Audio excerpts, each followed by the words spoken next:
என்ன சொல்ற? என்ன ஒரு ரவுண்ட் வச்சுக்கலாமா? உன் மூஞ்ச பார்த்தா பயந்து போன மாதிரி தெரியுது.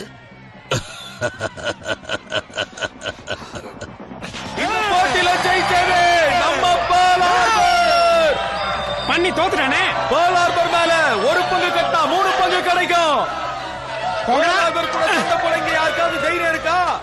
தைரியம் இருக்கிறவங்க முன்னாடி கொண்டு வந்த பணம் எங்க? எந்த பணம்? எந்த பணம் உனக்கு தெரியாது? நான் இருக்கல, எனக்கு தெரியாது. ஒழுங்கா உண்மையை சொல்லுடா. என்ன அங்க இருக்குது? போலார்பர் கூட மோதிரத்துக்கு யாருக்குமே தைரியம் இல்லையா? தைரியம் உள்ள ஆம்பளைங்க முன்னாடி வாங்க. வாங்க, சீக்கிரம் வாங்க. இதோ போலார்பருடன் மோதுவதற்கு ஒரு தைரிய புருஷன் வந்து விட்டார்.